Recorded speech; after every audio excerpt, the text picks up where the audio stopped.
Jankinator 2, Fudgment Day.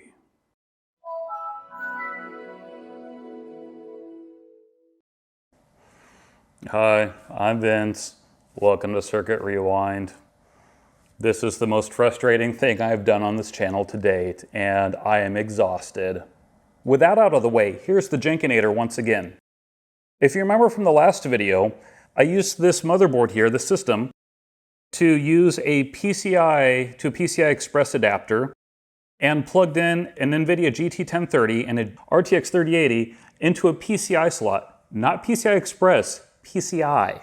So that really old janky white slot that was super slow and for old systems, old cards from like, the 1990s. And it worked. It wasn't easy, but it worked. And it was slow and terrible. Well, since I had this motherboard sitting here, the motherboard is one thing I did not really cover much in the last video. I talked about the other components, but let's do a rundown on what we have today compared to what we had before.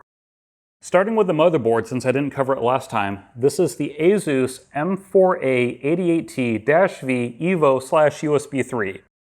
For RAM, we only had 4 gigs of RAM because that was the limit to be able to get the PCI to work in that last video. This time around, I have 4 sticks of 8 gigs, giving me 32 gigs of RAM in this thing.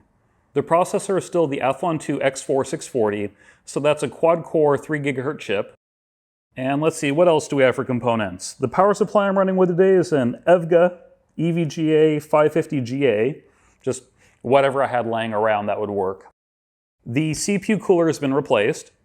It had a stock AMD cooler before, just one of the cheap chintzy things. I had remembered that I haven't really repasted that thing in a decade, and it really wasn't paste anymore. It was more like clay when I took it off. But that didn't really affect the performance. So if you're wondering if that affected performance in the last video, no.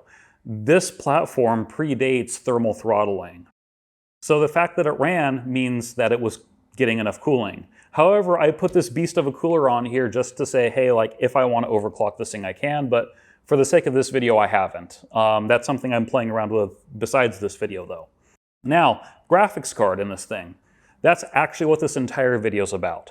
So before getting into the graphics card, let's go back a little bit of the history. The majority of the cards I'm going to be playing with are Radeon cards, but they're not AMD Radeon, they are ATI Radeon. Kind of. ATI was a standalone company that produced the Radeon series of video cards along with a few other series of video cards. And then AMD acquired ATI, and these cards that we're going to talk about today are right in that middle ground. When your parents get remarried and then, you get adopted and you have your name changed, so some things have your old record, some things have your new record. Well, that's what we're dealing with in this platform right now. Half the time they're called ATI, half the time they're called AMD, and even the same device is called both. So if you're using driver version A, it'll say one. If you're using driver version B, it'll say the other. It's a confusing mess, and this is something that us gamers in around the 2010s or so had to deal with, and it was a pain in the butt. So the other cool thing about this motherboard is that it has integrated graphics. No, it's not what you're thinking. This is not an APU system. So it's not a graphics card built into the CPU.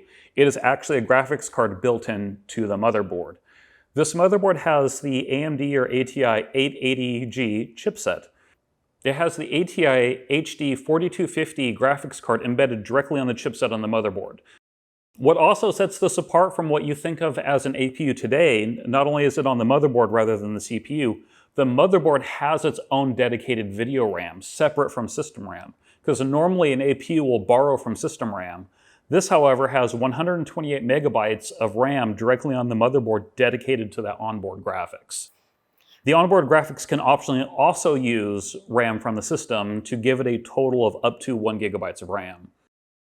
So, what is the entire point of this video? Why am I rambling about this onboard graphics card so much? Well, let's go back even further in time for another history lesson all the way back to the 1990s. Ooh, history. In the beginning, God created 3DFX, and the world was good. 3DFX started off with the Voodoo 1 graphics card, the first real commercial consumer-grade 3D graphics accelerator. Their second generation card, the Voodoo 2, hey look, second generation 2, that works. Good naming scheme, why don't we have that today? Anyway, the Voodoo 2 had a really cool feature on it. and that you can have two Voodoo 2s linked together. And they called this SLI. And you got the performance of maybe about both of them, not quite because of some wonkiness, but you got additional bandwidth doing that. Enthusiasts today probably know what the term SLI is, thinking of NVIDIA cards, and that's because NVIDIA bought 3DFX when 3DFX went bankrupt and was able to incorporate their technologies as well as their intellectual property rights, such as the name SLI specifically.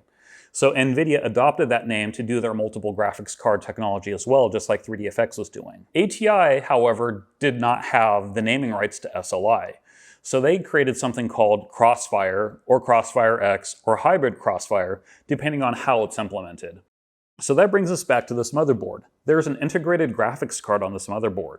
The onboard chipset can do Hybrid CrossfireX. That means it could be paired with a dedicated GPU and you get the performance benefits of both cards added together for gaming. And this was my motherboard. This was like my system way back in the day. Not the Hybrid CrossfireX though. I've never seen it used. I didn't know what GPU it would work with, and that's going to be a fun story. And I was always curious about it, but I just kind of passed it by, went with a different GPU, and just gamed on a higher-end graphics card, and it served me well in the time. I was always really curious about that Hybrid CrossfireX, so why don't I buy a graphics card and let's do that? I mean, old GPUs are like $5–10 on eBay. This is a no-brainer. Let's go for it. So this has a 4250 in it. The 4250 was exclusive to this chipset. It was never a GPU that they produced. So that meant that the card that it would crossfire with would have a different model number, and that's okay. Like, they said that on their documentation. At least that's what I remember. So I bought a 4000 series card, specifically the 4550 card. This is where the story is going to start getting fun, and this is where all the frustration came from. I smack that card in, install the drivers, and nothing. I get a display, but no crossfire. I screw around with it, still no crossfire. And I'm like, okay, well, this is dumb. It doesn't work. So let's go to the internet and see what the internet says, because I just bought one on a whim. I didn't even look up what would be compatible.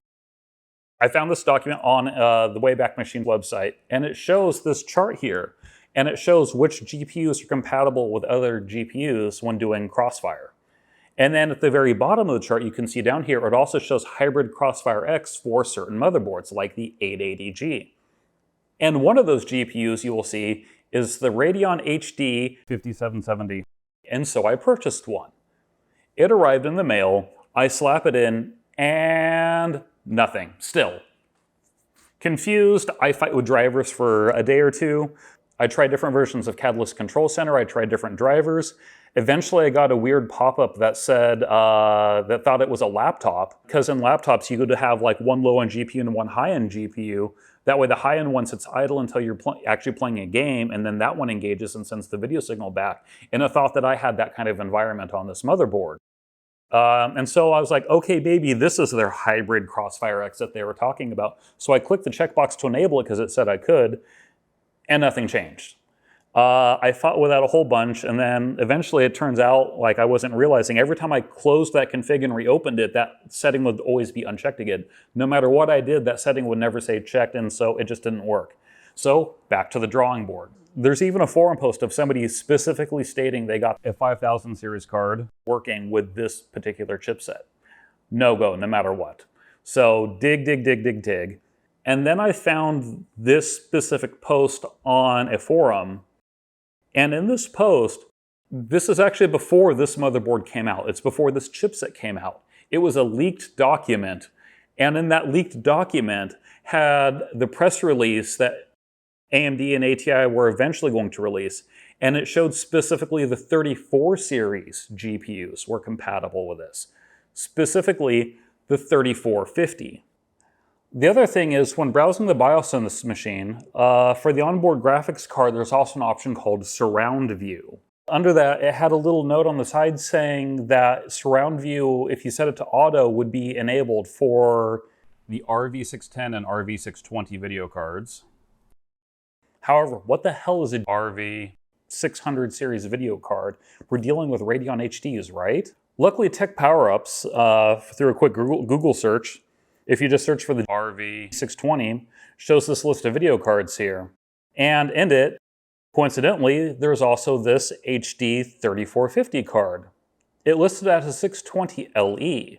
There's also this 620 Pro card here, which is a 3470.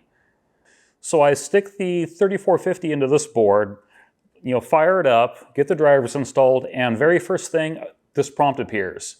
Right off the bat, on the first boot, the drivers are telling me, hey, you're on a Crossfire compatible system. You should go into Catalyst Control Center and enable it.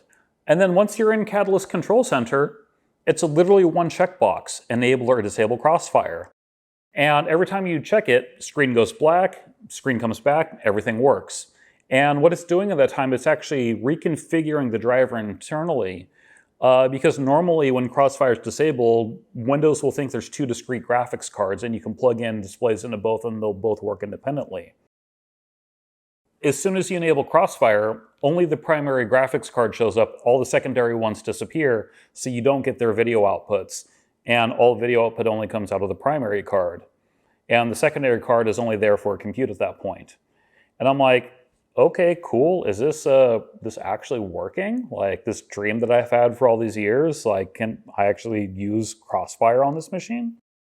So I ran a quick 3D mark, got the score, turned off Crossfire, ran 3D mark again, got the score, and they were considerably different.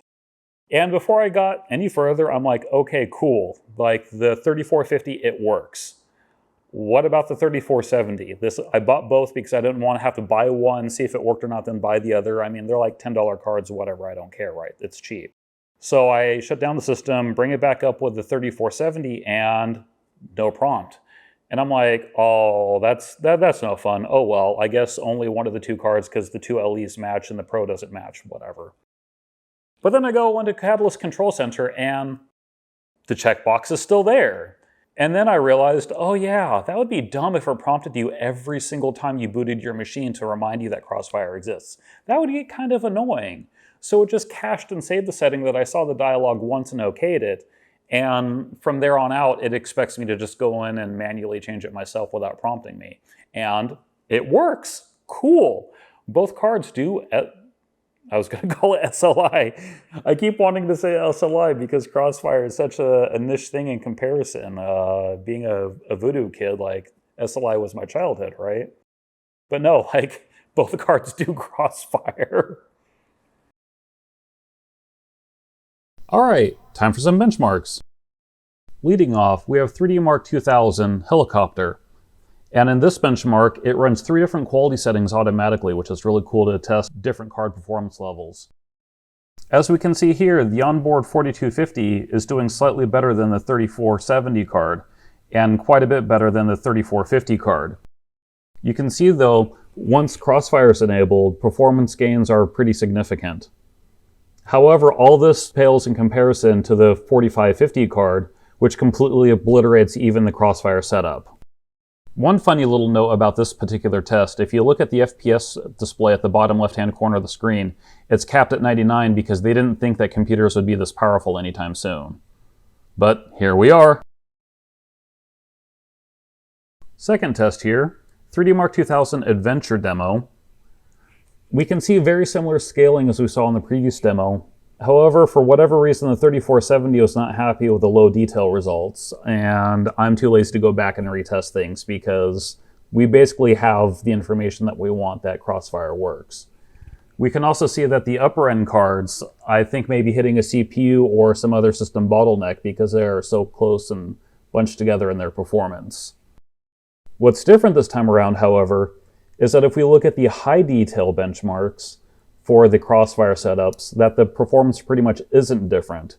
So for whatever reason, what's going on with this test with higher detail textures or poly counts or whatever they're doing here, it did not scale well for Crossfire. Final 3D Mark 2000 scores, we can see that Crossfire definitely helped with the 3000 series cards. However, moving up the stack, performance is pretty much linear across all of those cards. Moving on, we have the card chase demo from 3D Mark 2001. What's really interesting to note here is that we have 2 different quality settings for this one, and if we look at the 4250 specifically at low detail, it is outperforming the other 3000 cards that use the same chip. However, when we look at high detail, it is significantly worse performance, and this is probably due to the memory access using system RAM rather than dedicated RAM that the other cards have. Once again, at low detail, Crossfire is adding significant performance benefits. However, at high detail, there's no benefit whatsoever. Now we have the 3D Mark 2001 Dragothic benchmark. We can see here that the 4250 high detail is no longer being bottlenecked like it was before, and all of the normal Crossfire benchmarks are now showing performance gains in both low and high detail. Another interesting note, you may have noticed at the previous test and this one, that the 6770, an extra card I just had laying around that I wanted to compare just to see how they work, would not load no matter what on 3D Mark 2001.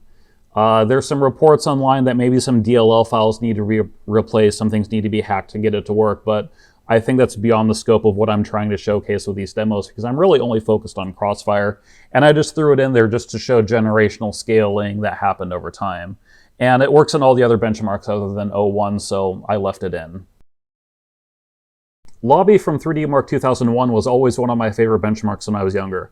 Seeing the cool reflections on the floor in the high detail test, as well as watching the pillars blow up, was just always so freaking cool. In terms of performance though, we can see that Crossfire once again is giving us a very substantial increase in performance for low detail, but once we get into the high detail realm, there's virtually nothing once again. At least this time, the 4250 is also behaving fairly well. It's a little bit behind in high detail. We look at low detail, it is significantly outperforming the other 3000 class cards. The Nature benchmark from 3D Mark 2001, in my opinion, is still absolutely visually stunning. It boggles my mind how impressive this looks for being literally the year 2001, over 20 years ago. Really cool stuff. Performance-wise, we can see much of the same. And what's interesting to know across a lot of these benchmarks is that the 4550 is outpacing the 5450 quite a bit. However, that does change back and forth whether it depends on shaders versus RAM versus raw rasterization compute. On the overall 3D Mark 2001 score, we can see that Crossfire has been giving us very good, mostly consistent performance scaling. It's also interesting to note across all of these benchmarks that the 3450 and the 3470, when running in Crossfire mode, have almost always identical performance. So it doesn't really matter if you bought the cheaper or the more expensive of these two cards if you're trying to do this hybrid Crossfire setup. Hopping into Wings of Fury from 3D Mark 03, amazing results. We can see that the 3000 cards running with Crossfire, it's edging out over the lower end 4000 and 5000 series cards. Really, really impressive performance there. And now that a lot of these demos are using pixel shaders versus fixed function units, we can really see the higher end cards and the newer generation cards just outperform leaps and bounds. So really, you could have just spent a few extra bucks a year later and completely trounced the Crossfire setup anyway, so quite interesting stuff. The battle for ProxyCon. This is where you can really see that shader performance of the newer generation cards really come into play for performance. You're literally getting twice the performance every generation when dealing with pixel shaders in this era, because this is when they really first started becoming a thing. But even still at the lower end, looking at our Crossfire setups, we're still getting a good almost double the performance when combining two cards together versus one. So it's really cool to see how good the scaling actually worked back then. But regardless of that, you can even look at the 4550 though, which again is a cheap card, still beats our 3000 series cards when working on Crossfire. So, you know, switching from one card to the other, even a cheap card can sometimes just completely beat it. Troll's Lair is much the same, heavily relying on shaders for all these lighting effects that we're seeing within this video. And once again, we can see the massive performance increase we get with the newer generation cards. And looking again, we can look at our 3000 cards. Yeah, we get almost double the performance using the hybrid Crossfire, but once again, going to a 4550 just completely destroys it in terms of performance. The Mother Nature demo, once again, same type of results. This is another heavy usage of pixel shaders, vertex shaders, to render the scene. And we're seeing the exact same type of performance scaling we were seeing in the last two demos. It heavily favors the newer cards. And once again, the 4550 is beating out our hybrid CrossfireX setup. This test is a CPU test focusing on how fast the CPU can actually compute different types of information. As we can see here, almost everything is exactly in line with one another because it is the same system with the same CPU and only the GPU is changing. However, when we look at the 4250 using the integrated graphics, there's a noticeable dip, and that same noticeable dip is also seen when using the hybrid CrossfireX. This is because the 4250 uses system RAM. Yes, it has that 128 megs of dedicated RAM, but it's also using system RAM to handle these scenes. So that's using more of the memory bandwidth of the system, starving it from the CPU ever so slightly. And that really shows in these graphs where we're getting the inverse performance on the CPU compared to what we were getting with the GPU testing. So that's something to keep in mind with different system configurations, is you may be getting a really cool bump in one part of your system, but you may be trading another part of your system to get that performance. And here, this really shows that the CPU is taking a bit of a hit to be able to do the better graphics rendering with the hybrid CrossfireX. And once again, why it was just more advantageous to get a 4550 instead of using the hybrid CrossfireX, because then you don't get that performance hit and you get the better GPU rendering anyway. Final 3D Mark 03 scores are about what you would expect from all the previous graphs, but there's one thing I haven't covered yet in any of these graphs yet, even though they've been in all of them. You may notice that the 5450 has both a normal and a crossfire item on the graph. After I did all of the recording for this video, I went back and noticed that in that blog post that I referenced, they were not using the 5570 like AMD's graph, they're using the 5450, and they said they got Crossfire working with it. So after I recorded everything, I bought yet another GPU. In the drivers, it will actually let you enable Crossfire, and it shows up everywhere perfectly, except for two things. Performance, as you can see on every single graph, does not change with or without Crossfire enabled. All of these demos, you can see the ATI Crossfire emblem in the top right, and it would never show it. So while the driver claims Crossfire was enabled, it never actually was, and I think that user in that forum may have actually been misled because of this bug in the drivers. The card is a completely different generation than the onboard graphics, so they really shouldn't have been compatible with one another anyway. That one forum post that I used as my reference that said, hey, this would work, and really pushed me and motivate me to make this entire video, turned out to may have even been wrong itself this whole entire time. Is this video literally the first time hybrid CrossfireX has even been showcased on the internet? I don't know, because it's really hard to find anything else other than what I'm doing right now. Moving on to 3D Mark 05, we return to the Battle of ProxyCon. And once again, we're seeing very similar results as we saw in the 3D Mark 03 demos, except now the 5570 and the 6770 are actually much, much closer in performance. That could be due to the way that there's a mix of both pixel shader and rasterization going on at the same time in this demo, especially seen with all the particle physics going on in this. So maybe some of that geometry calculation parts of the GPU were kind of being the bottleneck here at the high end. This whole video is about the low end though. And if we look at, again, the hybrid CrossfireX, we're getting really good performance scaling like we were before, but not quite that near double that we were seeing. So it's not quite as good as we were getting, but it's still really, really decent performance uplift. But once again, 4550, just buy that and you beat your CrossfireX setup no matter what. Now on the Firefly Forest, the graph looks virtually identical, with the exception being the difference between the 6770 and the 5570 is back to that almost 2x leap that we were seeing in other demos earlier in the benchmarks. Otherwise, performance scaling looks almost exactly the same across the board with every other GPU that we have on the list. On the Canyon Flat demo, the same thing again, except now the 6770 is fully pulling ahead with twice the performance just about of the 5570. And everything else on the board lining up almost exactly like it has the past two tests. So in these more modern tests from 3D Mark 05 using pixel shaders and a lot of the newer tech, we're seeing very consistent results from test to test between all these different GPU setups. Final 3D Mark 05 score, I really don't have anything to add that I haven't already said. Everything scales pretty much exactly like I've already described.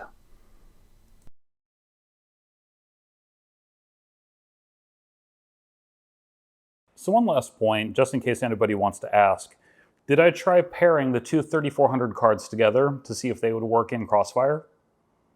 Well, they're supposed to support that. They're virtually identical cards other than clock speed, and one card will just clock differently to match the other card. That's how it's supposed to work. I don't think it's a driver issue. I don't think it's a card issue. I think it's a motherboard issue. This motherboard is supposed to support Crossfire across two physical cards. There's even a specific setting in the BIOS that says that when both 16X slots are populated, even though one's not wired to be 16, Crossfire should be enabled. When that happens, the top slot becomes an X8 slot and the bottom slot becomes an X4 slot. However, every time I have two cards in, with or without that option enabled, the bottom slot's always in X2 mode, which will not enable Crossfire. Which is weird considering that the onboard graphics card reports as a PCI card, not even PCI Express, so why is bandwidth even an issue, right?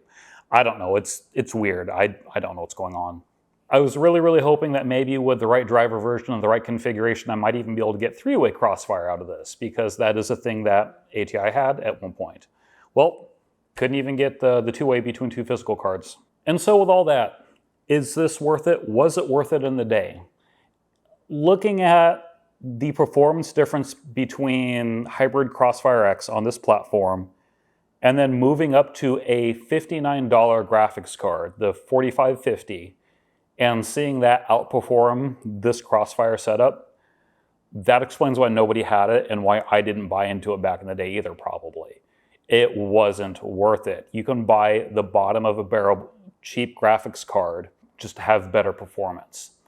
Yes, it was one generation newer, but that's literally what generations were back then. They were doubling performance. They were doubling the number of texture units and compute units, doubling the RAM. They were doubling everything, literally every single generation there for a while. This can really be seen between the 3000, the 4000, the 5000, the 6000 that I tested here. You can see where the units all at least doubled generation to generation. So this was janky. It was a pain in the ass to get working initially, just trying to find the right hardware. AMD, your documentation was terrible. That's probably the other reason nobody did this. The motherboard manual doesn't say how to do it. Your website doesn't say how to do it. The one graphic you did have hiding, and it was well hidden even back in the day on your website, had the wrong information on it. So how the hell is somebody actually supposed to use this feature of the motherboard? It took a lot of digging, a lot of hunting to figure out how to get this to work right. And at the end of the day, you'll get better performance doing anything else. All right, so like, subscribe, comment below if there's any other weird testing you want me to do with this motherboard or any of the other possible platforms I may have access to. And if you haven't already, go watch the original Jankinator video to see what I did with the RTX 3080 on this thing. It's phenomenally hilarious how bad I broke that thing. Bye!